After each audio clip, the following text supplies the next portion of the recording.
Start ना. Swapnil. Yes. हां. So आजचा जो आपला वेबिनारचा टॉपिक आहे, महाराष्ट्रातील शार्क आणि प्राकट प्रजाती यांची माहिती आणि जे दुर्मिळ होत चाललेले इलियासमुद्रांचे ज्या स्पीशीज आहेत त्यांचं संवर्धन कशा प्रकारे आपल्याला करता येईल त्याबद्दल आपण एक आढावा घेणार आहोत या प्रेझेंटेशन थ्रू.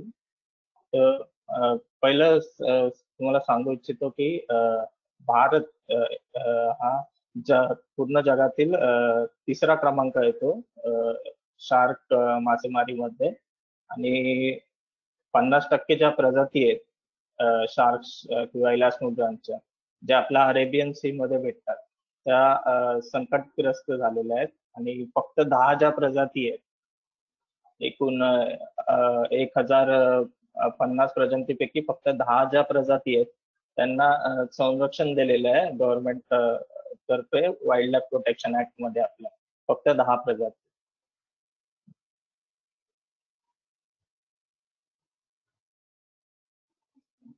तर इलियासमुद्रांस म्हणजे काय, समुद्रात अनेक मासे असतात तर त्या माशांचे 2 गट किंवा ग्रुप तयार केलेले आहे. एक असतं बोनी फिशेस आणि एक असतं कार्टिलेजनस फिशेस. इलियासमुद्रांस जो ग्रुप आहे तो कार्टिलेजनस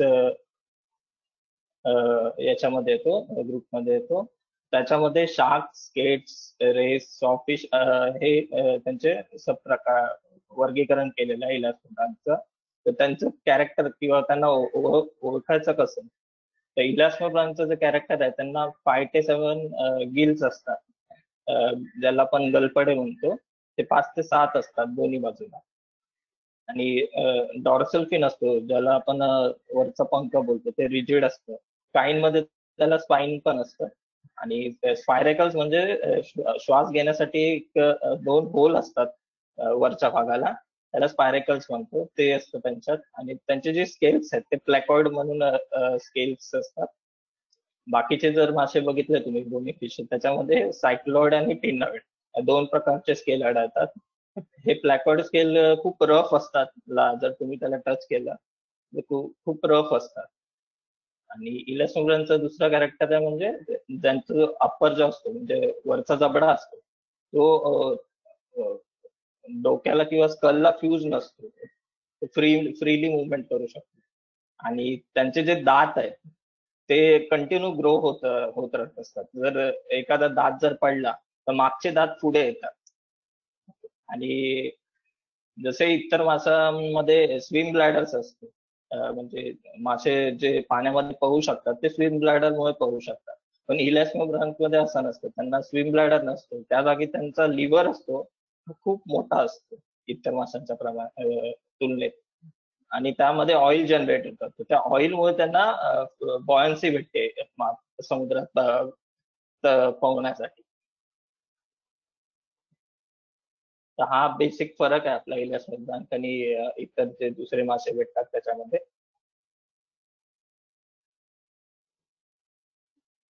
आता डीडीएनओ म्हणजे तुम्हाला माहित आहे सध्या 50% जे प्रजाती आहेत आपल्या जे अरेबियन सी किंवा अरेबियन सी मध्ये 155 जाती इलियासमुद्रांच्या भेटतात. त्यामधले 78 ज्या जाती आहेत त्या संकटग्रस्त झालेल्या आहेत, म्हणजे एक्सटिंक्शनच्या रिस्कवर आलेल्या आहेत. म्हणजे आणि ज्यांची फिशरी मॅनेज नाहीये नीट. आणि हे जे इलियासमुद्रांक आहे ते त्यांची उत्पत्ती जवळजवळ 45 करोड वर्ष आधी झालेली आहे.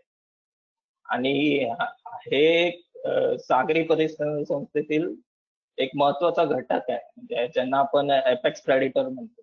म्हणजे सर्वोच्च स्थानी अन्न साखळीच्या सर्वोच्च स्थानी यांना स्थान दिलेलं आहे. सध्या जी त्यांची स्थिती आहे समुद्रातील ती विलुप्त होत चाललेली आहे किंवा कमी होत चालली. त्याचे बरेच कारण आहेत. ते बायकॅच आपण म्हणू शकतो, त्याला ओव्हर फिशिंग आहे, हॅबिटॅट डिग्रेडेशन आहे, पोल्युशन, असे अनेक प्रकारे कमी होत चाललेली आहे. क्लायमेट चेंज पण त्याच्यात एक महत्वाचा मुद्दा आहे. आणि सरासरी वार्षिक 100 मिलियन शार्क्स हे मारले जातात वर्षाला. शार्क स्पिन सूप साठी वगैरे, म्हणजे एवढे मुशीची मासेमारी होते वर्षाला. आणि एक शार्क स्केट्स किंवा रेस या ठिकाणमधील एक फरक महत्वाचा असा आहे की जे शार्क्स आहेत ते त्याच्या टेलफिननी मूव्ह करतात पाण्यामध्ये, आणि जे स्केट्स आणि रेस आहेत ते त्याच्या पेक्टोरल फिननी मूव्ह करतात.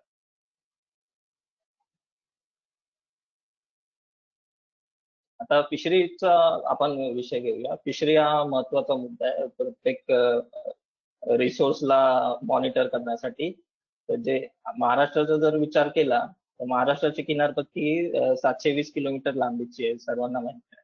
त्या 720 किलोमीटर लांबीच्या किनारपट्टीत जवळजवळ 526 फिशिंग विलेजेस आहेत जिथे मासेमारी चालते, डहाणू ते वेंगुर्ला पर्यंत. आणि त्यात 526 फिशिंग विलेजेस मध्ये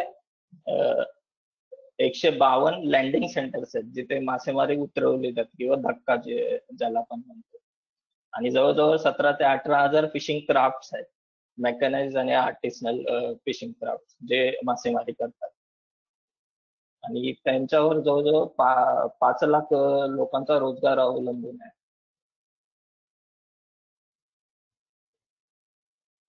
वेस्ट कोस्टचा जर विचार केला आपण, इथे तुम्हाला एक मॅप दिलेला आहे. तर हा आपला अरेबियन सी आहे, अरेबियन सीचा वेस्ट कोस्ट आहे. तर याच्यामध्ये 8 फिशिंग झोन्स आहेत तयार केलेले. तर आपली जी मासेमारी चालते भारताची पश्चिम किनारपट्टीची जी मासेमारी ती या 4 नंबर झोन मध्ये चालते.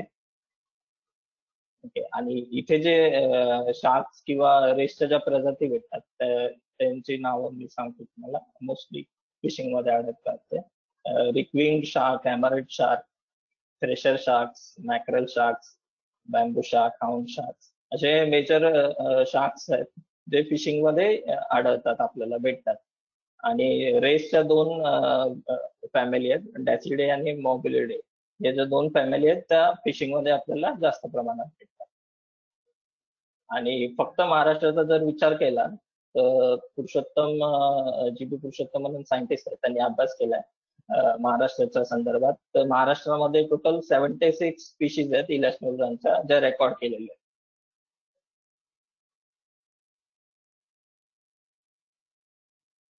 आता कुठल्या गेअर्स किंवा फिशिंगच्या पद्धतीने इलॅस्मोग्रान्सला टार्गेट केलं जातं. फर्स्ट आहे ट्रॉल. सर्वांना माहित असेल ट्रॉल काय, नाही माहित असेल सांगतो.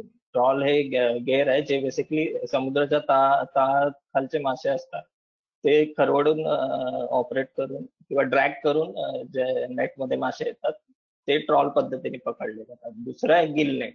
गिलनेट हा खूप हायली वर्सटाईल गेअर आहे, म्हणजे याचे भरपूर प्रकार असतात.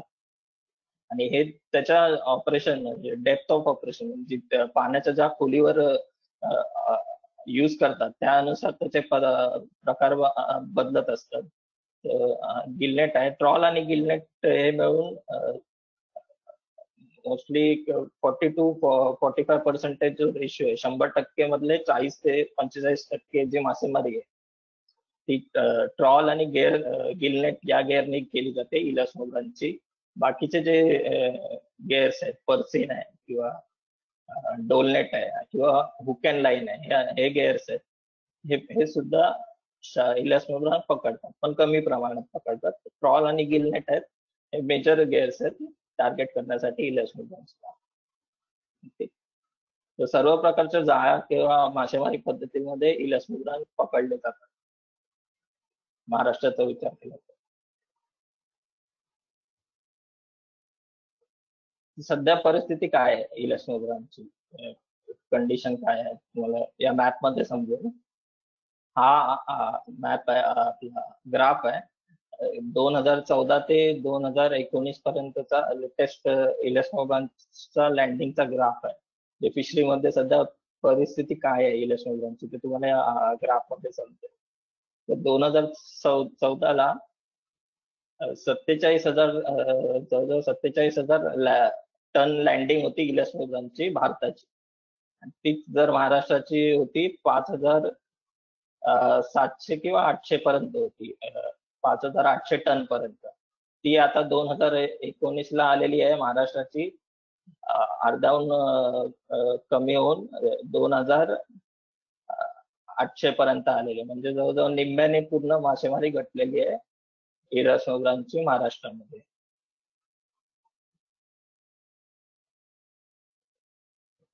तर आपण नंतर क्लासिफिकेशन किंवा त्यांचं ओळख कशी करावी.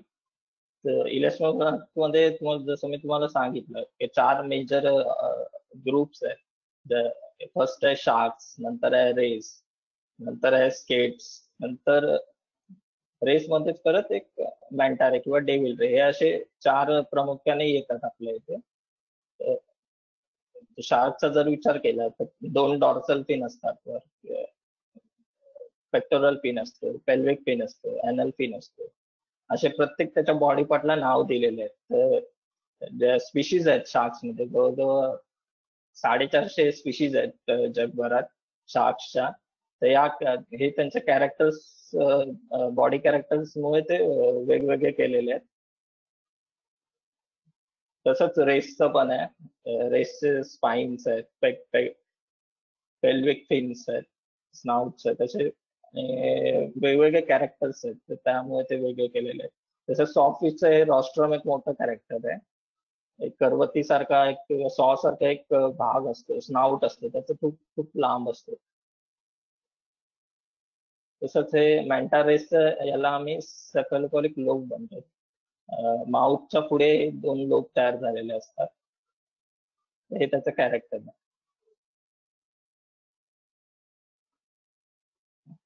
शार्क्स जे आहेत, जवळजवळ जसं मी तुम्हाला सांगितलं 450 प्रजाती आहेत शार्क्सच्या.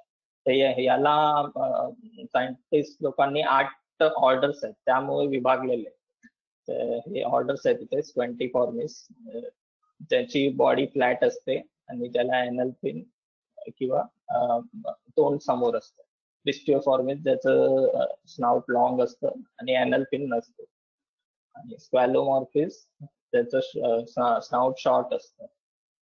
कॅरकॅरेनोफॉर्मिस याला एक नेक्टेटिन मेम्ब्रेन असतं. नेक्टेटिन मेम्ब्रेन जसं डोळ्याला आपण एक झाप असते तशी त्यांना एक झाप असते. ते कॅरकॅरेनोफॉर्मिस मध्ये येतात. नंतर आहे लॅमनिफॉर्मिस, यांना लॅक्टेटिन मेम्ब्रेन नसते, डोळ्याला ती झाप नसते. आणि ऑरिक्टोलोबिफॉर्म्स, याला आपण याच्यामध्ये सर्व कार्पेट शार्क्स वगैरे येतात. त्याचं जे तोंड असतं ते डोळ्याच्या पुढे असतं, त्यामुळे यांना या ग्रुपमध्ये टाकलेलं आहे. नंतर आहे हेटेरोडॉन्टिफॉर्म्स, त्यांच्या डॉर्सल फिनला स्पाइन असतं. आणि नंतर आहे हेक्झॅन्किफॉर्मिस, ज्याला 6 to 7 गिल्स असतात. हे शार्कचं वर्गीकरण केलेलं असतं. आता आपण स्पीशीज वर येऊया. म्हणजे महाराष्ट्रामध्ये जे तुम्ही कधी धक्क्यावर गेला, लँडिंग सेंटरवर गेला, तर प्रामुख्याने तुम्हाला जे मुशीच्या प्रजाती दिसतात, त्यांचं कसे असतात किंवा कसे ओळखायचे हे इथे दाखवलेलं आहे. स्पेडनेस शार्क किंवा स्कॉलिडॉन लॅटिकोडस याला सायंटिफिक नाव आहे. ही कॉमन मुशी आहे, तुम्हाला धक्क्यावर गेलं तर दिसणार. बेसिकली ट्रॉल नेट्स आहेत किंवा ट्रॉलर्स आहेत, त्याच्यामध्येही जास्त प्रमाणात आढळते.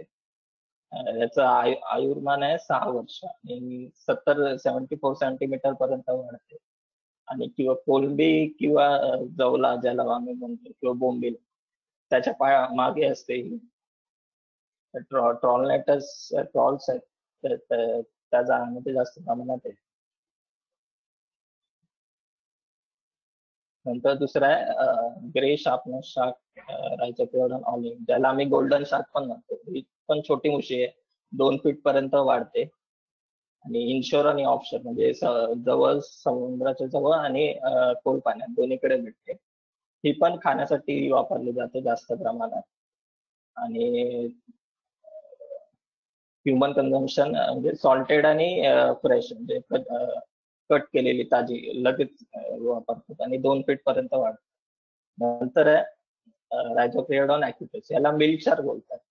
मिल्क शार्क का म्हणतात तर याचं एक भारतामध्ये मिथ आहे की या मुशीचं जर सेवन केलं प्रेग्नेंट लेडीजने तर त्यांचं जे लॅक्टेशनचं प्रमाण आहे ते वाढतं.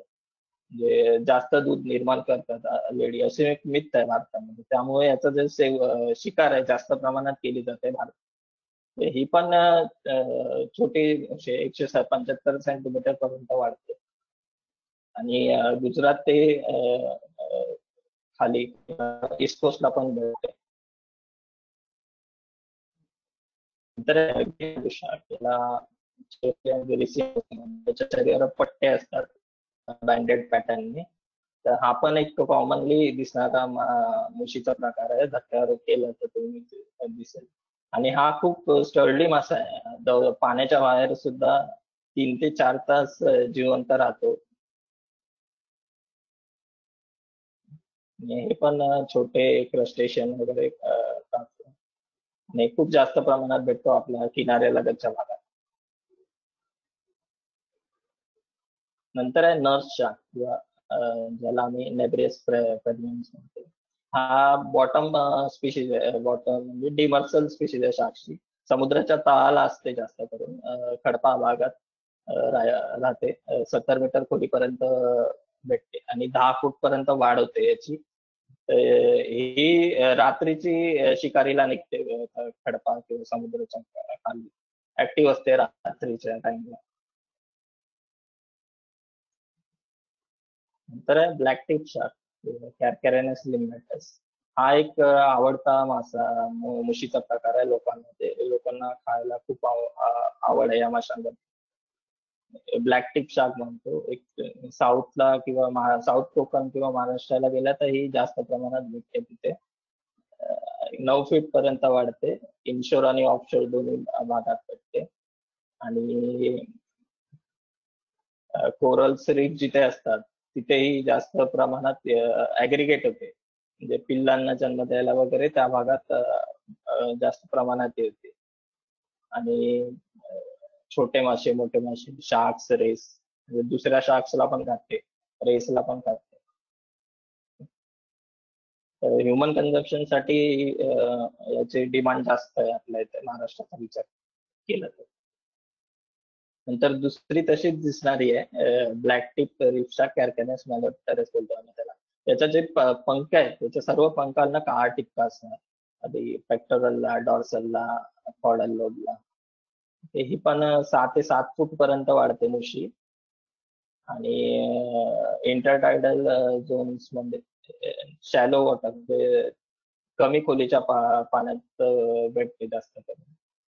आणि हे पण क्रस्टेशियन म्हणजे कोलंबी, खेकडे वगैरे, छोटे मोलस, शिंपल्या वगैरे खात. ही पण याचं पण डिस्ट्रीब्युशन आपलं ते खूप जास्त आहे रीफ्स वगैरे एरियामध्ये. नंतर आहे सिल्की शार्क ज्याला आम्ही म्हणतो, कॅरकॅरेनस फॅल्सिफॉर्मिस त्याचं सायंटिफिक नाव आहे. ही मोठी मुशी आहे. जवळजवळ 12 फूट पर्यंत वाढते. आणि 18 मीटर ते 500 मीटर म्हणजे खोल समुद्रात जास्त प्रमाणात भेटते.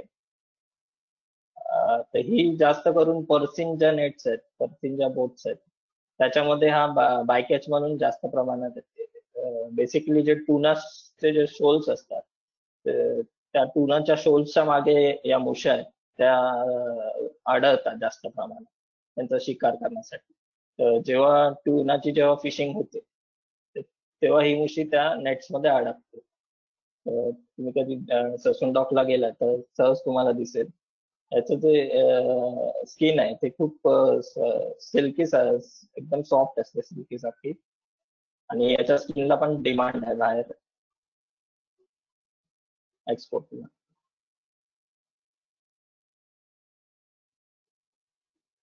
नंतर आहे स्पॉटटेल शार्क, ज्याला कॅरकॅरेनस सोरा म्हणतो.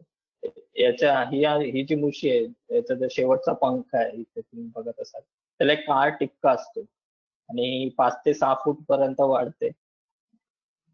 आणि समुद्राच्या दिवस जेव्हा रात्र होते तेव्हा ती समुद्राच्या वरच्या भागाला येते आणि छोटे मासे वगैरे सगळं खाते. नंतर आहे टायगर शार्क, ज्याला आम्ही गॅलेसेरोडो पुअर म्हणतो.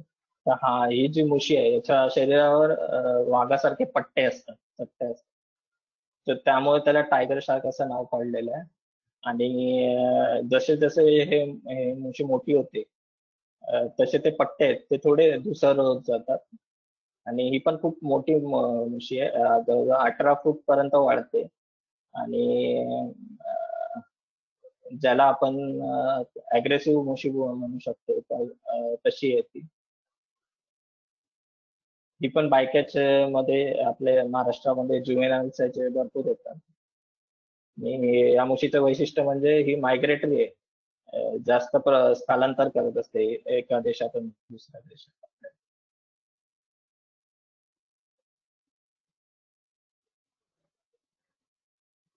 नंतर आहे बुल शार्क, कॅरकॅरॅनस विपर ज्याला आपण म्हणतो. याचा जो आकार आणि याचे लुक, म्हणजे अग्रेसिव्हच्या बिहेवियर मुळे याला बुल शार्क असं नाव पडले. ही पण मोठी मुशी आहे, 13 फूट पर्यंत वाढते.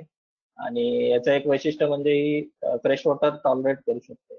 म्हणजे खाडी किंवा नदी मध्ये ही मुशी जिवंत राहू शकते किंवा आढळते आपल्या इथे जास्त. 30 मीटर ते 150 मीटर याची ही नॉर्मल रेंज आहे. आणि ही संकटग्रस्त होण्याचं एक मोठं कारण म्हणजे याचा जो मॅच्युरेशन पिरियड आहे, म्हणजे जेव्हा ही परिपक्व होते, त्या परिपक्व व्हायला कमीत कमी 18 वर्ष लागतात. जेव्हा ही मुशी 18 वर्षाची होईल तेव्हा ती रिप्रोड्यूस करण्यासाठी योग्य होईल. असं म्हणजे याचं रिप्रोडक्शन मॅच्युरेशन पिरियड खूप हाय आहे. ही पण आपल्या इथे बायकॅच मध्ये येते. नंतर आहे पॅलेजिक थ्रेशर किंवा ॲलोपियस पॅलेजिकस आम्ही ज्याला म्हणतो. त्या माशाची शेपटी आहे ती खूप लांब असते. तर त्या शेपटीचा वापर हा त्याच्या भक्ष्याला मारण्यासाठी करतो. स्टर्न करतो बेसिकली शेपटीने मारून, नंतर तो खातो त्याला. तर ही पण 15 फूट पर्यंत वाढते. आणि मोस्टली डीप वॉटर स्पीशीज आहे. 150 मीटर खोलीपर्यंत भेटते. आणि याचं पण ह्युमन कन्झम्पशन साठी यूज होतं. अच्छा, लिव्हर ऑइल आणि स्किन आहे ती लेदर इंडस्ट्रीमध्ये जाते. त्याला डिमांड आहे बाहेर.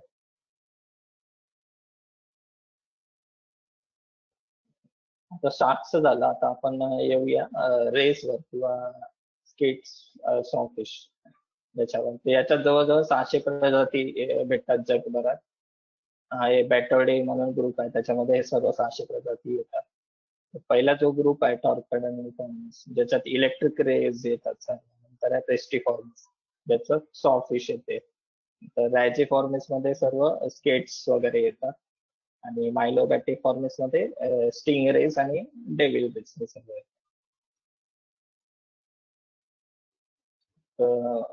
रेसचा पहिला कॉमन भेटणारी आपल्या महाराष्ट्रात आहे ब्रेविटायगॉन इम्ब्रिकेटा किंवा बेंगाल वेपर. छोटा पाकट आहे, जास्त नाही, 25 सेंटीमीटर पर्यंत वाढतं. एक ट्रॉल नेट्स मध्ये जास्त प्रमाणात येतं. आणि किनाऱ्यालगत भेटतं जास्त करून. नंतर त्याच्यासारखं दिसणारा दुसरा ब्लॉक वेपर किंवा ब्रेविट्रायगॉन वल्गा आम्ही ज्याला म्हणतो. ती पण 45 सेंटीमीटर पर्यंत वाढते. या ज्या दोन मुशी आहेत, सॉरी पाकट्स आहेत, हे ह्युमन कन्झम्पशन साठी जास्त यूज होतात आपल्या इथे महाराष्ट्रामध्ये. या दोघांमधला एकच फरक आहे की ब्रेविटायगॉन वल्गा आहे किंवा ड्वार्फ विप्रे आहे, त्याच्यात जो टेल आहे, तुम्ही जर टेल बघत असाल तर या टेलवर जिकडनं टेल स्टार्ट होते त्या टेलवर ते थॉर्न्स असतात किंवा छोटे छोटे स्पाइन्स असतात.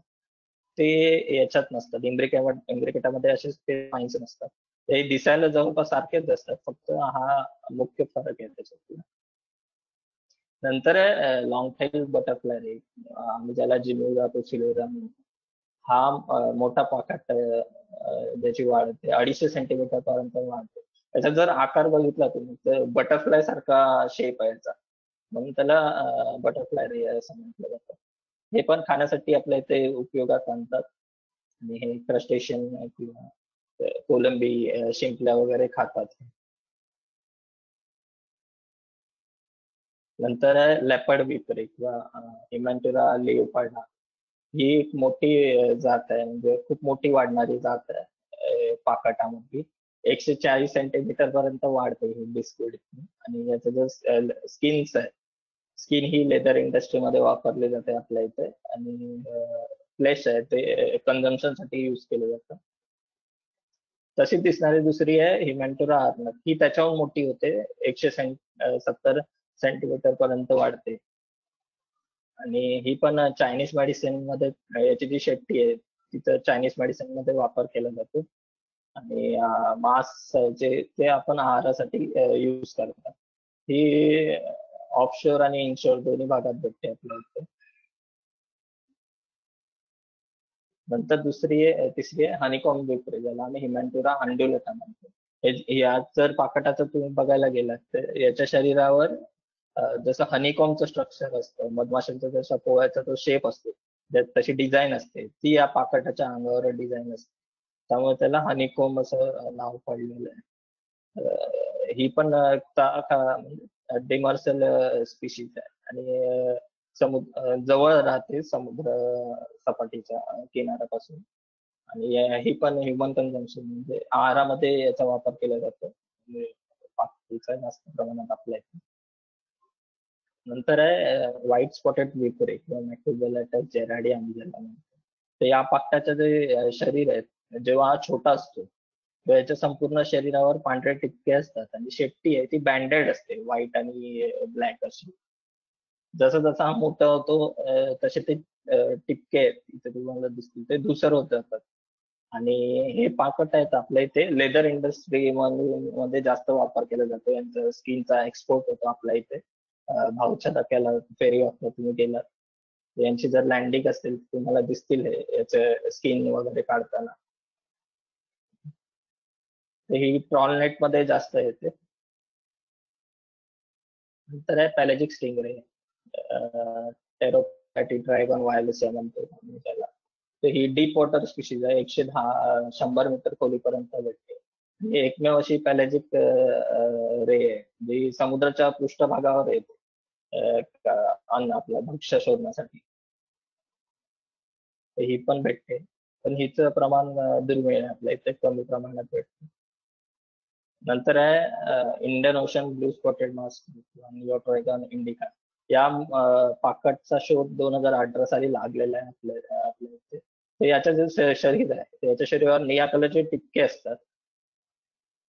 तर ही जिथे म्हणजे प्रवाळ बेट किंवा कोरल रीफ्स असतात त्या भागात ही जास्त करून आढळते आपल्या इथे. आणि याचा पण आहारामध्ये उपयोग केला जातो फिशिंग मध्ये. आणि बॉटम ट्रॉलनेट किंवा गिलनेट मध्ये जास्त प्रमाणात आढळते. नंतर आहे कावटेल रीफ, ज्याला आम्ही पॅस्टिनिकन सर्पन म्हणतो. हा जो पाकट आहे याची जी शेपटी बघाल तर गायची जशी शेपटी असते लांब तशी असते, आणि याला एक्सटेन्शन असतो एक मोठं, त्यामुळे त्याला कावटेल म्हणतात. ही जवळजवळ 183 सेंटीमीटर पर्यंत वाढते. ही पण आपल्या इथे भेटते. नंतर ब्लिकर्स विप्रे, पॅटिओबॅटिस ब्लिकरी, ही ब्राऊन कलरची पाकट आहे आणि 105 सेंटीमीटर पर्यंत. ही तुम्हाला खाडी किनारी किंवा जिथे चिखल असतो समुद्रात त्या भागामध्ये जास्त भेटते. कोलंबी वगैरे जास्त प्रमाणात खाते. नंतर आहे गल्फ टॉर्पेडो, ज्याला आम्ही टॉर्पेडो सॅन्टोरेन्से किंवा इलेक्ट्रिक रे जो प्रकार आहे ग्रुप आहे त्याच्यामधला पाकट आहे. हे जे पाकट आहेत हे इलेक्ट्रिक शॉक जनरेट करतात जर त्यांना धोका वाटला किंवा शिकारीसाठी. तर हे 200 मीटर पर्यंत खोली आहे, तिथे जास्त प्रमाणात आढळते. हे पण असे विशिष्ट किंवा ज्यांची एक स्पेशालिटी आहे शॉक जनरेट करायची, असे मासे आपले ते भेटतात पाकटाचे. आता गिटार फिश जर केला तर याचा जर तुम्ही आकार बघाल तर याचा आकार गिटार सारखा आहे, म्हणून त्याला गिटार फिश म्हणतात. तर याच्या शरीरावर व्हाईट कलरचे छोटे छोटे टिपके असतात, त्यामुळे त्याला अनेंडल्स गिटार फिश. ही येते पण कमी प्रमाणात येते आपल्या इथे. नंतर आहे पॉर्क्युपाईन विप्रे, ज्याला आम्ही युरोजॅनस एस्पेरिनस म्हणतो. ही वाईल्ड लाईफ प्रोटेक्शन ऍक्ट मध्ये संरक्षित आहे आपल्या इथे. तर खूप दुर्मिळ पाकळीचा प्रकार आहे आपल्या इथे आणि दिसत नाही खूप. याचे फोटोज पण खूप कमी आहेत महाराष्ट्राचा जर विचार केला तर. तर ही 140 सेंटीमीटर पर्यंत वाढते.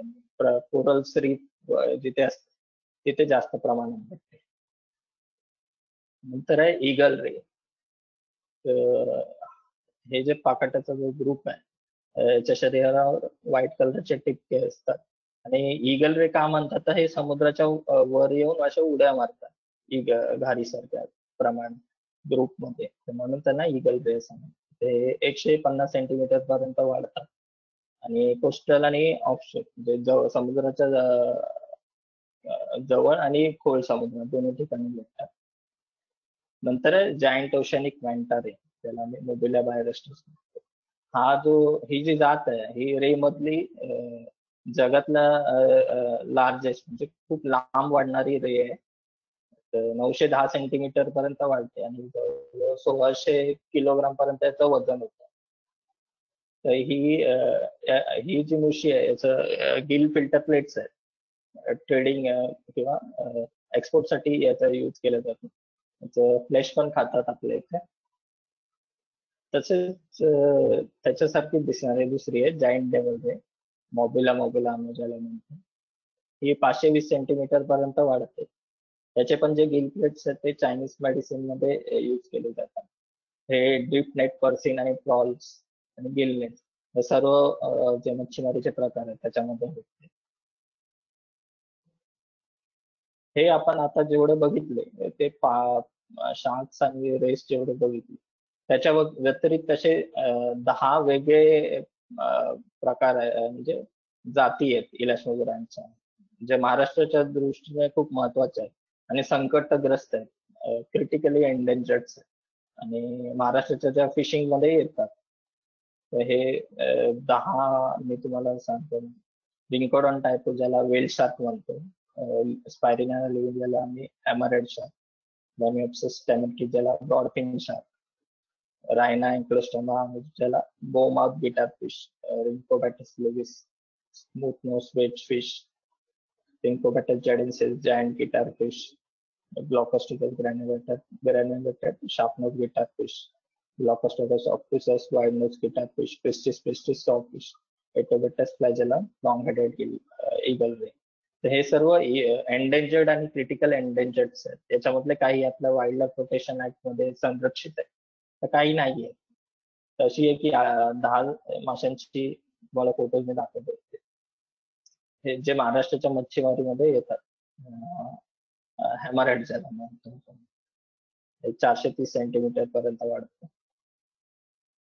नंतर ब्रॉडफिन शार्क, लेमिओप्सिस टॅमेटकी, याची मासेमारी चालते आपल्या इथे जास्त प्रमाणात.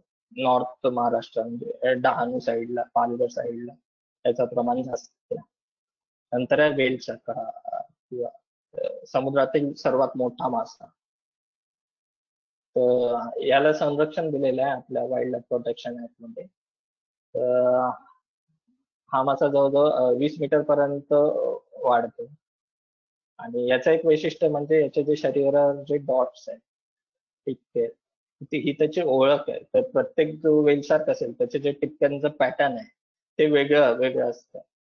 हे एक त्याचं वैशिष्ट्य आहे, तर त्यामुळे त्यांना ओळखलं जातं. नंतर गिटार फिश, जसं मी तुम्हाला सांगितलं असा दिसतो, 300 सेंटीमीटर पर्यंत वाढतो. नंतर स्मूथ नोज वेज फिश, रिंकोबॅटस हा पण मोठा होतो, 300 सेंटीमीटर पर्यंत वाढतो. गिटार सारखं त्याचा शेप आहे. हे सर्व खूप संकटग्रस्त प्रजाती आहेत ज्या महाराष्ट्रामध्ये फिशिंग मध्ये बायकॅच मध्ये येतात. रिंकोबॅटस जेडेन्सी जायंट गिटार फिश म्हणतात, हा सुद्धा वाईल्ड लाईफ प्रोटेक्शन ऍक्ट मध्ये संरक्षित आहे. नंतर आहे ग्रॅन्युलेटेड शार्पनोज रे, ग्लाउकोस्टोपस ग्रॅन्युलेटर, हा 280 सेंटीमीटर पर्यंत वाढतो, सफेद रंगाचा असतो. नंतर आहे वाईल्ड नोज गिटार फिश, ग्लाउकोस्टोपस ग्रॅन्युलेटस. नंतर आहे last tooth soft fish, priestess. हा जो सॉफ्ट फिश आहे हा 2017 साली विजयदुर्गला भेटलेला. त्याच्यानंतर महाराष्ट्रामध्ये याचा रेकॉर्ड नाही आहे आपल्या इथे. तर हे खूप क्रिटिकली एंडेंजर्ड प्रकार आहे. तर हा पण खूप मोठा होतो, 750 सेंटीमीटर पर्यंत. म्हणजे खाडी किंवा मँग्रोव्ह इकोसिस्टम्स हे त्याचं हॅबिटॅट आहे. तिथे हे जास्त प्रमाणात भेटायचे आधी महाराष्ट्रामध्ये. पण आता जसं जसं ओव्हर फिशिंग किंवा हॅबिटॅट डिग्रेडेशन, पोल्युशन हे कमी झालेलं आहे, भेटतच नाही. एकात पीस येतो, कधी कधी 5 वर्षांनी, 10 वर्षांनी. एवढी पॉप्युलेशन कमी झालेली आहे महाराष्ट्रात. नंतर लॉंग हेडेड इगल रे, टोबेटस लाईव्ह. हा पण इगल रेचाच एक प्रकार आहे. त्याचा फक्त तोंड किंवा हेड असतं ते खूप लांब असतं कम्पॅरेटिव्हली बाकीच्या इगल. हा पण क्रिटिकली एंडेंजर्ड आहे IUCNच्या लिस्ट. आता कन्झर्वेशनच्या पॉइंट आउटने आपण थोडा अभ्यास तुम्हाला सांगतो. वनरेबल म्हणजे ते संकटग्रस्त काय ते लॉसमुळे. त्याचं एक मुख्य कारण आहे त्यांचं रिप्रोडक्शन रेट खूप स्लो आहे. म्हणजे खूप हळूहळू त्यांची वाढ होते आणि प्रजननचा जो काळ आहे खूप लांबीचा आहे. आणि आणि जे पिल्लांना जे जन्म देतात किंवा अंडे टाकतात त्यांचं प्रमाण देखील खूप कमी आहे. काय काय जाती आहेत त्याच्यामध्ये तर फक्त 1 किंवा 2 अशाच पिल्लांना जन्म देतात. आणि शार्क फिन त्यांचे पंख आहेत मुशींचे, त्यांच्यासाठी जी त्यांची मासेमारी केली जाते आंतरराष्ट्रीय स्तरावर ती खूप जास्त प्रमाणात केली जाते. आणि हायली मायग्रेटरी म्हणजे हे जे इलसमुद्रांचे जो ग्रुप आहे याच्यातले काही प्रकार आहेत ते मायग्रेटरी आहेत, म्हणजे स्थलांतर करतात इतर देशातून दुसऱ्या देशात. त्यामुळे ते वनरेबल. तर रिप्रोडक्टिव्हचा बायोलॉजीचा विचार केला तर जसं मी तुम्हाला सांगितलं हे 2 प्रकारे पिल्लांना जन्म देतात. काय काय शार्क रेस आहेत ते हे तुम्हाला इथे दिसत असेल साईडवरती. ला आम्ही मरमेड पाऊच म्हणतो. एक कॅप्सूल असतं एक, त्या कॅप्सूल मध्ये ते अंड असतं, त्या अंड्यातून मग ते जन्म घेतं. त्या अंड्यातून त्यांना न्यूट्रिएंट भेटतं. तर हे जेव्हा प्रेग्नेंट असते मुशी किंवा पाखर तेव्हा हे सोडतं पाण्यात. म्हणजे त्या अंड्यातून न्यूट्रिएंट घेऊन पिल्लू जन्माला येतं. तर काय काय जे मुशी आहेत ते विविपॅरिटी करतात. विविपॅरिटी म्हणजे डायरेक्ट पोटातल्या पोटात पिल्लांना वाढवतात आणि नंतर पाण्यात सोडतात नॅचरल. हे विविपॅरिटीचे प्रकार आहे. असे 2 प्रकारे त्यांची रिप्रोडक्टिव्ह झाल्याची. आता जसं लो फिकंडिटी मी तुम्हाला सांगितलं, इथे मी काही मुशींची नावं दिलेली आहेत आणि किती पिल्लांना जन्म देतात आणि नंतर दुसऱ्या कॉलममध्ये त्यांचं जेस्टेशन पिरियड. जेस्टेशन पिरियड कशाला म्हणतात की अंड्यापासून पिल्लू जन्म निर्माण होण्याचा जो कालावधी आहे तो किती आहे. तर पहिली आहे स्पेडनेस शार्क, त्याची पिल्ल देण्याची क्षमता आहे 1 ते 14 फक्त, आणि त्याचं जेस्टेशन पिरियड आहे 4 महिने. म्हणजे 4 महिन्यात ती 14 पिल्लांना जन्म देणार. तसंच मिल्क शार्क आहे, ती फक्त 2 ते 8 पिल्लांना जन्म देणार. त्याचा कालावधी आहे 9 ते 12 महिने, म्हणजे वर्षाला फक्त 8 पिल्ल. तसंच गोल्डन शार्कचं 3 ते 5 पिल्ल वर्षाला. ब्लॅक टिप शार्कचं 1 ते 10 पिल्ल एका वर्षाला. सिल्की शार्कचं पण 2 ते 16. त्याचा पण कालावधी आहे 1 वर्ष. स्पॉटटेल शार्क आहे त्याचा 1 ते 8 आहे, त्याचा कालावधी आहे 10. बुल शार्क आहे त्याचं पिल्ल देण्याचं प्रमाण आहे 1 ते 13, त्याचं जेस्टेशन पिरियड आहे 10 ते 11. तसंच हॅमरहेड आहे ज्याचं पिल्लाचं प्रमाण आहे 12 ते 41, जेस्टेशन पिरियड आहे 10. आता बायकॅच. बायकॅच हा फिशरी मधला खूप इम्पॉर्टंट इश्यू आहे ग्लोबली. बायकॅच म्हणजे नक्की काय. जेव्हा फिशरमॅन किंवा मच्छीमार जेव्हा मासेमारीला जातात त्यांना माहिती नसतं की त्यांच्या जाळ्यात काय अडकणार आहे. जेव्हा तो समुद्रात जाळ टाकतो तेव्हा त्या जाळ्यात नक्की फक्त आपल्याला हवे असणारे किंवा खाणारे मासे भेटतात असं नाहीये. त्याच्यामध्ये इतर अनेक मासे देखील असतात किंवा वेगवेगळे जीव असतात जे ते वापरत नाही किंवा खाण्यासाठी यूज नाही करत. तर हे जे मासे भेटतात किंवा अनइंटेंडेड कॅच किंवा इन्सिडेंटल कॅच आम्ही ज्याला म्हणतो, ज्याला बायकॅच म्हणून असा प्रकार ओळखला जातो. या बायकॅच मध्ये शार्क्स पण असतात, रेस पण असतात. अनेक संकटग्रस्त प्रजाती आहेत, कासव किंवा मरीन मॅमल्स, सिटेशन, असे वेगवेगळे बायकॅचचे प्रकार आहेत. तर इलॅस्टोमस ब्रांच सुद्धा बायकॅच मध्ये येतं. तर संरक्षित प्रजाती असेल तर आता सध्या अवेअरनेसमुळे लोक सोडतात, मच्छीमार सोडतात पाण्यात. पण असे जर संरक्षित प्रजाती नसेल इलॅस्टोमसची, तर हे तुम्हाला इथे बायकॅचचा फोटो दाखवला, ट्रॉलनेटचा कॅच आहे हा. याच्यामध्ये तुम्ही बघत असाल किती छोटे छोटे मुशीचे पिल्ल आहेत. तर हे सर्व डिस्कार्ड केले जातात, फेकलं जातं किंवा फिश मिल साठी युज केलं जातं. तर त्यामुळे त्यांचं प्रमाण आहे समुद्रातील ते कमी कमी होत चाललं. नंतर टार्गेटेड फिशिंग. तर महाराष्ट्रामध्ये टार्गेटिंग फिशिंग इलॅस्टोमसची केली जाते काही प्रमाणात, काही जे विलेजेस आहेत साऊथ कोकण किंवा नॉर्थ महाराष्ट्रामध्ये, तर तिथे हे केले जातात. पण ही जी फिशिंग आहे ही मॅनेज नाही आहे प्रॉपरली, किंवा कोणाला माहिती नाही जास्त ही फिशिंग कशी किंवा कशा प्रकारे केली जाते. तर बेसिकली या फिशिंग मध्ये काय होतं, जे जुवेनाइल्स आहेत ते जुवेनाइल जास्त प्रमाणात पकडले जातात. त्यामुळे जी फ्युचर जनरेशन आहे या स्टॉक्सची किंवा मुशींची किंवा पाखरांची, ती संपत आलेली किंवा संकटग्रस्त होत चाललेली.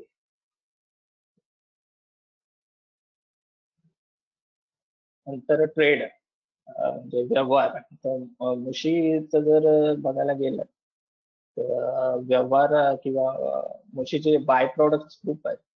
म्हणजे मुशी म्हणजे फ्रेश समुद्रातले पकडून ताजे कट करून केलेले पण यूज करतात कन्झम्पशन साठी. ड्रायड मुशी आहे म्हणजे खारवलेली, ज्याला सॉल्टेड मुशी बोलतो, त्यांचा पण यूज होतो. नंतर मुशीचे जे फिन्स आहेत, ज्याच्यावर बंदी आहे आपल्या इथे एक्सपोर्ट करायला, ते सुद्धा होतं. त्यांचं नंतर लिव्हर ऑइल आहे, लिव्हर मधून ऑइल एक्स्ट्रॅक्ट करतात, किंवा स्किन आहे त्यांची, स्किनचा लेदर इंडस्ट्रीमध्ये पण यूज होतो. शार्क्सचे जे फिन्स आहेत ते तुम्हाला दिसतील, कट केलेले शार्क्स, त्यांचे फिन्स, हे एक्सपोर्ट्स होतात साऊथ ईस्ट एशियन कंट्रीज मध्ये. तिथे ते फिन्स, शार्क फिन सूप म्हणून डेलिकेसी आहे, तिथे वापरले जातात. आणि गिल प्लेट्स आहेत, ते गिल प्लेट्सचा देखील व्यवहार होतो. जसं सांगितलं की प्रोटीन म्हणजे कन्झम्पशन ह्युमन यूज साठी पण जास्त प्रमाणात यूज होतो आपल्या इथे शार्क्सचा.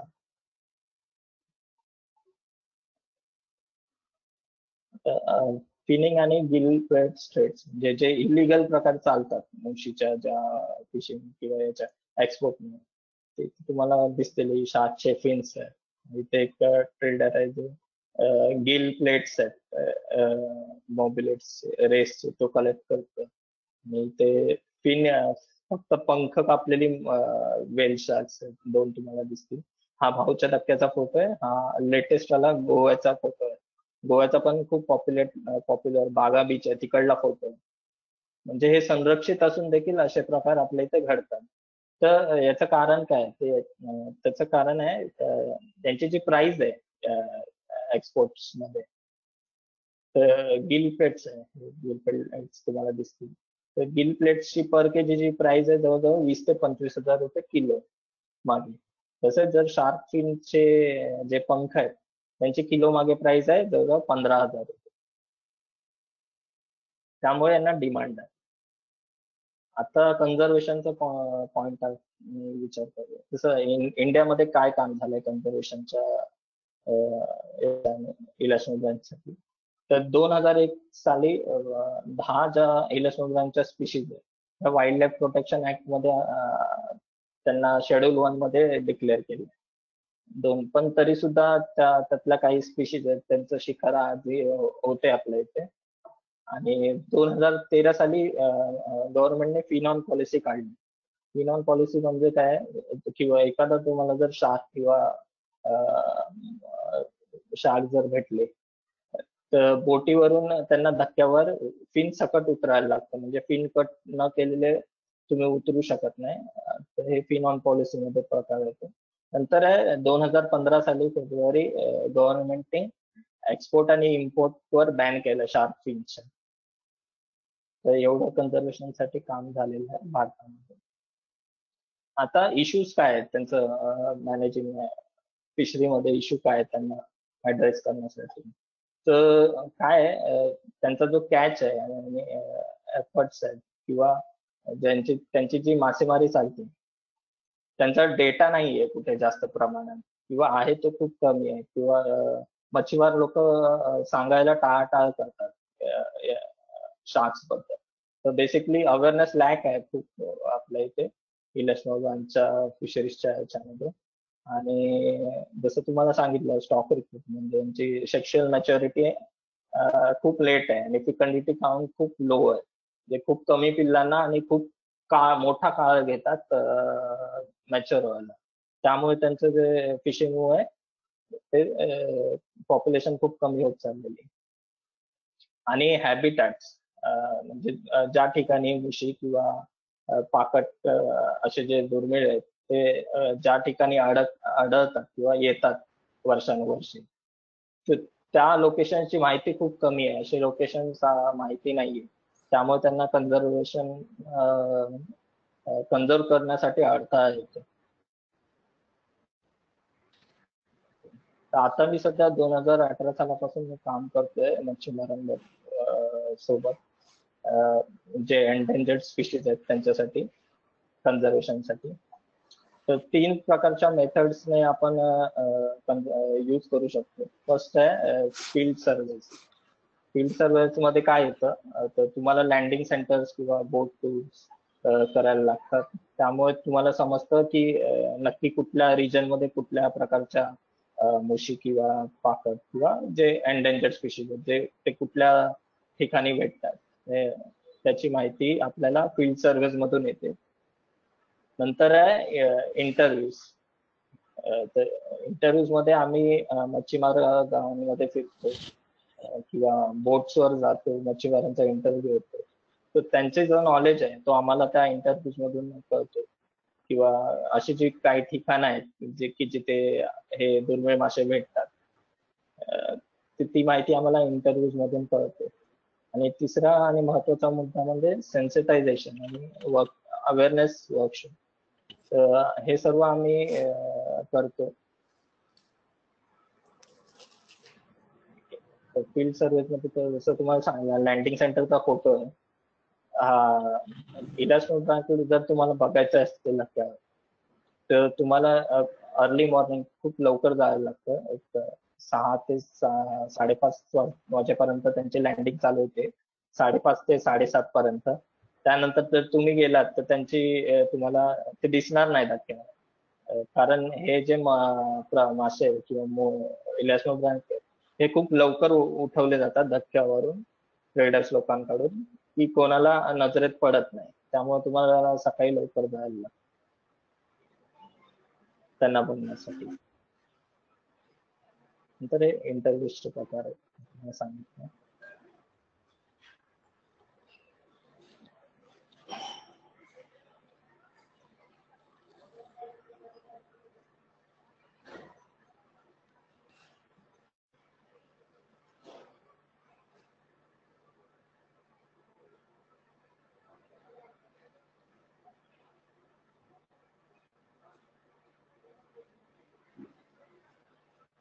ओके. नंतर आहे अवेअरनेस मध्ये आम्ही सध्या कोलॅबोरेटिव्ह अवेअरनेस जनरेट करतो. याच्यामध्ये गव्हर्नमेंटच्या एजन्सीज, फिशरीज डिपार्टमेंट असेल किंवा फिशरीज रिसर्चवर काम करणारे इन्स्टिट्यूट असतील किंवा मँग्रोव्ह फाउंडेशन असेल, फॉरेस्ट डिपार्टमेंट असेल, यांच्यासोबत आम्ही मच्छीमारा गावांमध्ये एक अवेअरनेस जनरेट करतो, माहिती देतो त्यांना जे दुर्मिळ मासे आहेत त्यांच्याबद्दल, त्यांचं संरक्षण व्हावं यासाठी.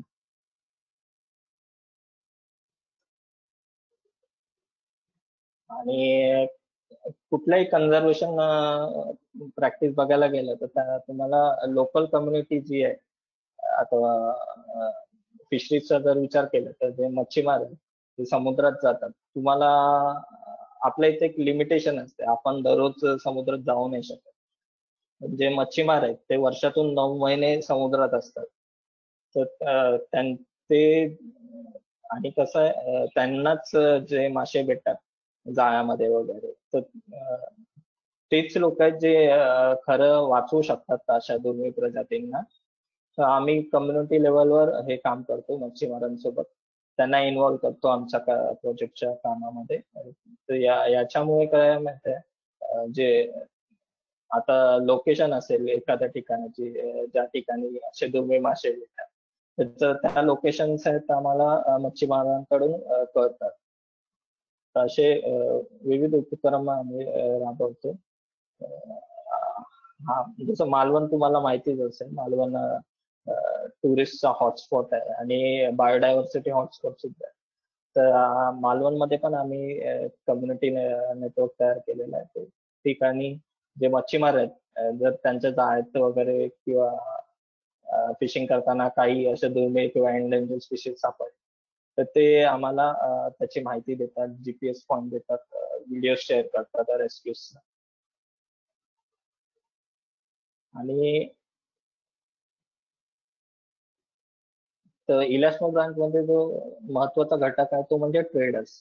मच्छीमार फक्त फिशिंग करतो, जे ट्रेडर्स लोक आहेत ते ऍक्च्युअल लोक आहेत जे इलॅस्टो ब्रांच सप्लाय करतात किंवा एका स्थानातून दुसऱ्या ठिकाणी एक्सपोर्ट करतात. तर या लोकांनाच नक्की माहिती नसतं की कुठल्या जाती आहेत त्या संरक्षित आहेत किंवा संकटग्रस्त आहेत. तर आम्ही अशा ट्रेडर्स लोकांना जे इलॅस्टो ब्रांच सप्लाय करतात, त्यांना अवेअरनेस सेन्सिटाईज करतो, त्यांना पोस्टर्स किंवा इन्फॉर्मेशन देतो कुठल्या जाती संकटग्रस्त आहे. मग ते सुद्धा आम्हाला माहिती देतात.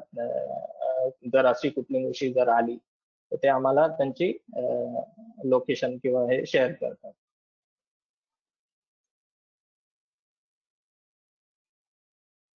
तर wild life trust of India तर ते वेलशाप मी 2018 सालापासून काम करतो. तर त्यामध्ये आम्ही हे पोस्टर बनवलेले आहे जे मच्छीमार किंवा ट्रेडर्स यांना प्रदान करतो. त्याच्या व्यतिरिक्त अवेअरनेस तयार होण्यासाठी आम्ही एक सर्टिफिकेट सुद्धा प्रोव्हाइड करतो त्यांना. जर त्यांनी रेस्क्यू केला असेल कुठलाही एंडेंजर्ड स्पीशीज, तर याचा खूप चांगला रिस्पॉन्स भेटतो आम्हाला. लोक स्वतःहून पुढाकार घेऊन कन्झर्वेशनच्या कामात मदत करतात. तसंच कम्युनिटी जे लीडर्स आहेत फिशरमॅन्सचे, त्यांना आम्ही इन्व्हॉल्व करतो कन्झर्वेशन प्रॅक्टिसेस मध्ये, जेणेकरून जास्त मच्छीमार लोकांपर्यंत पोहोचता येईल. नंतर स्कूल्स किंवा एज्युकेशनल वर्कशॉप असतात. मच्छीमार गावं आहेत, त्या गावांमध्ये जाऊन त्यांच्या स्कूलमध्ये जिथे मच्छीमार लोकांची मुलं शिकतात, त्या स्कूल्स मध्ये जाऊन असे अवेअरनेस प्रोग्राम जनरेट करतो, जेणेकरून जी पुढची पिढी आहे मच्छीमारांची ती तयार होईल. त्यांना माहिती असेल की नक्की काय कुठले संरक्षित आहे, काय नाही, काय करायला पाहिजे, आणि जे त्यांच्या पॅरेंट्सला पण सांगू शकतो. तर कम्युनिटी पार्टिसिपेशनचा फायदा असा आहे की खूप जिथे डेटा गॅप आहे, म्हणजे ज्या ठिकाणांची माहिती नाही आम्हाला कन्झर्वेशनच्या इश्यू, तर असे जे ठिकाण आहेत ते आम्हाला मच्छीमारांकडून भेटतात. किंवा नवीन कुठली जात आली असेल, आता हा ऑर्काचा एक फोटो आहे जो आमच्या कम्युनिटी नेटवर्कने जनरेट केलाय.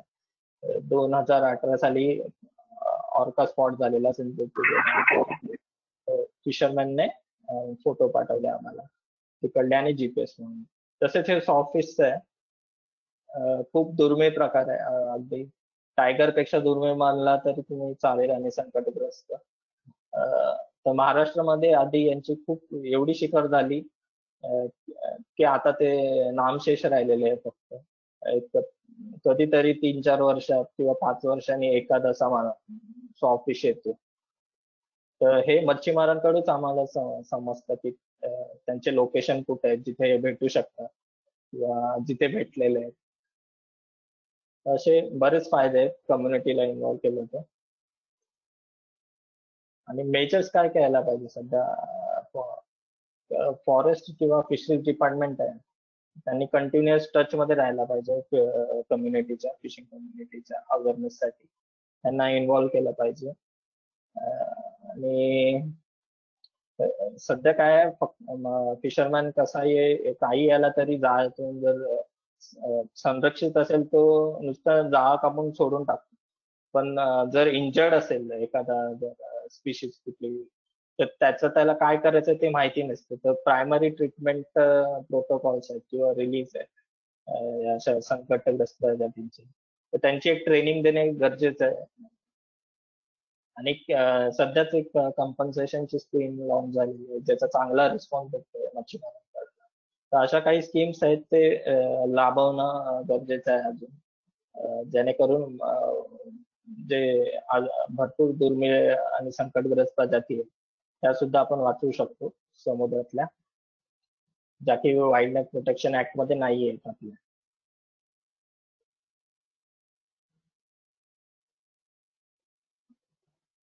तर तुम्हाला जर काही डाऊट्स वगैरे असेल किंवा काही प्रॉब्लेम असेल इलस्ट्रेशन किंवा कुठलाही मरीन फिशेस बद्दल, तर तुम्ही मला कॉन्टॅक्ट करू शकता. ईमेल आय डी आहे माझा swapnil99@gmail.com. फेसबुक पेज आहे. थँक्यू स्वप्नील, या माहिती दिल्याबद्दल. आणि मी आता पार्टिसिपंट्सना सांगू इच्छितो की जर त्यांना काही प्रश्न असतील तर त्यांनी चॅट बॉक्स मध्ये विचारावेत किंवा अनम्यूट करून विचारलं तरी चालेल.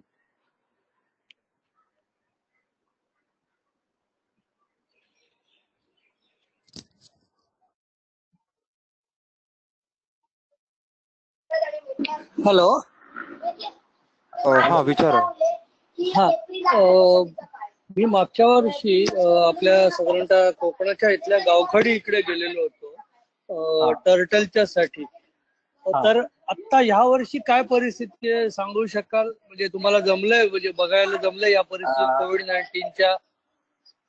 नाही, मला नाही जमलंय, पण प्रदीप दिगंकर म्हणून कुठले हँडलर आहेत ते हँडल करतात, ते माझ्या टच मध्ये आहेत. तर तुम्हाला जर काही माहिती असेल तर आम्ही भेटलो होतो. नाही, आम्ही भेटलो होतो त्यावेळेला त्यांना. ओके. हा, तर तशा प्रकारचं कन्झर्वेशनचं काम आपण पण करता का? हो, मी बेसिकली मी फिशरमॅन बरोबर जास्त इन्व्हॉल्व आहे. अच्छा, ओके. जे समुद्रात जातात. समुद्रात जातात. अच्छा. कारण मागच्या वर्षी तर तो अनुभव खूप छान होता. म्हणजे यावर्षी पण आम्ही ऍक्च्युली जायचं प्लॅन केलं होतं, पण आता याच्यामुळे ते नाही जाऊ शकलो. पण तेच जाणून घ्यायचं होतं की बरेच ठिकाणी असं सांगण्यात येते की मरीन लाईफ किंवा कासवांच्या संदर्भामध्ये बरीच जास्त प्रमाणामध्ये जे नॉर्मल येतात ते इनहॅबिटेड सी बँड्स असल्यामुळे तिथे बरेचसे आता कासवं आलेली आहेत. काही याच्याबद्दल काही माहिती आहे का आपल्याला? तुम्ही फक्त महाराष्ट्राची जी किनारपट्टी आहे तिथे फक्त ऑलिव्ह रिडली जी प्रकार आहे ती नेस्टिंग साठी येते. पण लोकांना खूप कमी प्रमाणात माहिती आहे की अजूनही 3-4 प्रजाती आहेत कासवांच्या महाराष्ट्रामध्ये जे आपल्या समुद्रात भेटतात. आणि पण हे लोकांपर्यंत जास्त पोहोचत नाही. हे फक्त फिशरमॅन जो ग्रुप आहे, कम्युनिटी आहे, त्यांच्यामध्ये राहतं. तर आम्ही अशी ती माहिती आहे ती लोकांपर्यंत पोहोचवतोय. ग्रीन टर्टल बोलला तर साऊथ महाराष्ट्राला जर तुम्ही गेला तर तिथे ग्रीन सी टर्टलचं प्रमाण खूप जास्त आहे. त्याचे प्रत्येक स्टेजेस आपल्याला भेटतात, जुवेनाइल पासून अगदी अडल्ट पर्यंत. आणि ते देखील इनशोर वॉटर मध्ये, ते अजूनपर्यंत रेकॉर्ड नाही करता. अशी माहिती आम्ही गोळा करतोय जेणेकरून तुमचं संवर्धन होईल आणि अभ्यास देखील. Okay, thank you very much. Swapnil, chat box मध्ये काही प्रश्न आलेत. How do heavy metals like lead, mercury, etc. affect shark and rays? Does Maharashtra coast have heavy metal issues? Heavy metal issue सर्व समुद्रात आहे. महाराष्ट्र जर विचार केला तर मुंबई किंवा जे मेट्रोपॉलिटन सिटीज आहेत, नियर शोर वॉटर आहे हा हेवीली पॉल्युटेड आहे आपल्या इथे. जर तुम्ही हेवी मेटल टेस्ट केल्या तर तुम्हाला नक्कीच हेवी मेटल त्यांच्यात भेटणार. जसं तुम्हाला जी डीप सी फिशिंग चालते किंवा लांबची जी फिशिंग चालते तो जो कॅच असतो त्याच्यामध्ये हेवी मेटलचं जे प्रमाण आहे ते खूप कमी असतं कम्पॅरेटिव्हली इनशोर जी फिशिंग चालते, नियर शोर फिशिंग चालते त्याच्याप्रमाणे. तर आपल्या इथे भेटतात हेवी मेटल्स नियर शोर वॉटरच्या स्पीशीज आहेत त्याच्यामध्ये. ओके. अजून एक प्रश्न आहे, बायकॅच मध्ये कासव आलेले कुठे सोडता? Do you use or have found eco friendly nets or equipments?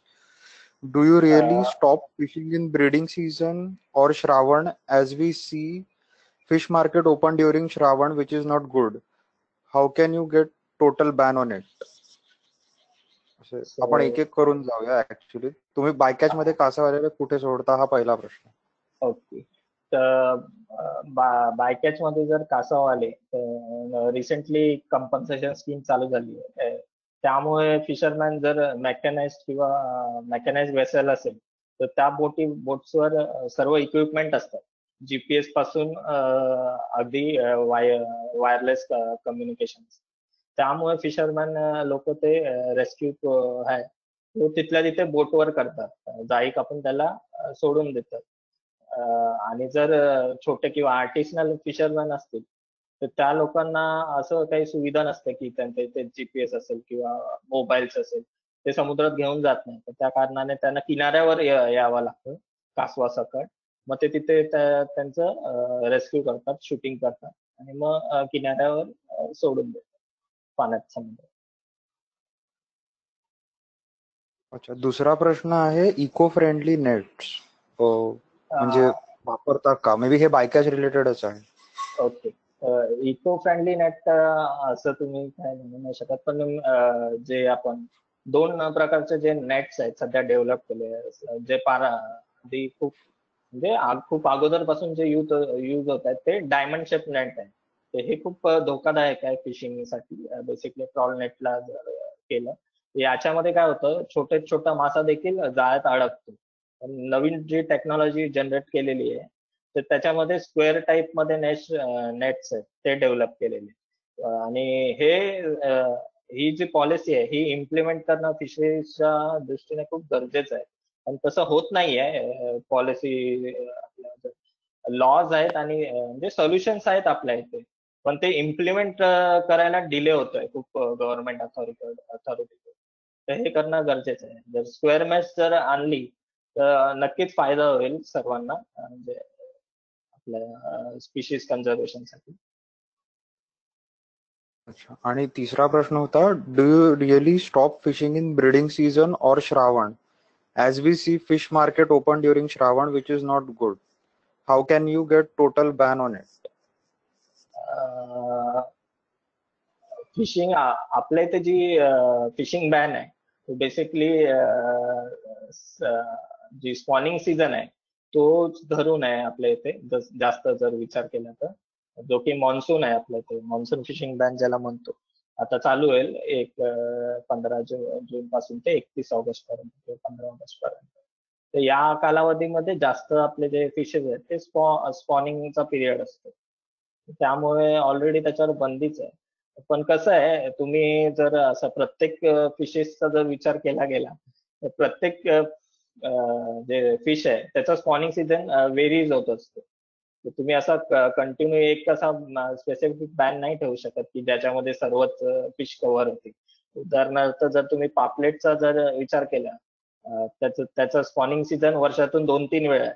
आणि नॉर्मल बोंबिलचा विचार केला किंवा मांदेलीचा विचार केला तर त्याचा स्पॉनिंग सीझन वेगळा आहे. तर असं तुम्ही आणि आपल्या इथे जी फिशरी चालते ती मल्टी फिशरी चालते. म्हणजे एक जर बोट असेल तर ती कुठलाही टार्गेट म्हणून एखादा मासा पकडत नाही, ग्रुपने मासे पकडते. तर त्याच्यामध्ये व्हेरियस ग्रुप्स येतात. ऑलरेडी आपल्या इथे मान्सून बॅन जो आहे तो ऍक्च्युली बऱ्याच त्याच्यात स्पीशीज कव्हर्ड होतात याच्यामध्ये स्पॉनिंग सीझन मध्ये. चांगलाच आहे. त्यानंतर एक प्रश्न आहे की do people eat electric rays or do they throw away? आपल्या इंडियाचा विचार केला तर खूप कमी प्रमाणात खातात. पण त्याचा फ्लॅश आहे ते ह्युमन कन्झम्पशन साठी यूज केलं जातं. ओके.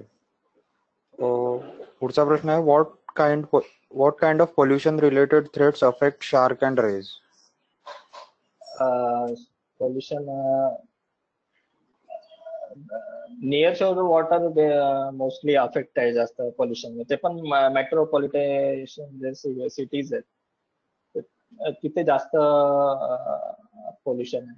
त्यामुळे त्यांची पॉप्युलेशन देखील तिकडनं कमी झालेली आहे. बेसिकली ते मायग्रेट, जर त्यांना त्यांचं फेवरेबल कंडिशन नाही भेटली तर ते मायग्रेट होतात एका ठिकाणाहून त्या ठिकाणी, तिथे राहत नाही. सो ह्यात पोल्युशनच्या कुठल्या प्रकारामुळे सगळ्यात जास्त अफेक्ट होतं असं तुम्हाला वाटतं? म्हणजे आता प्लास्टिक पोल्युशन आहे किंवा केमिकल? हा, okay. Chemical. Are sharks and rays sold in local markets mainly fished in nearshore sea?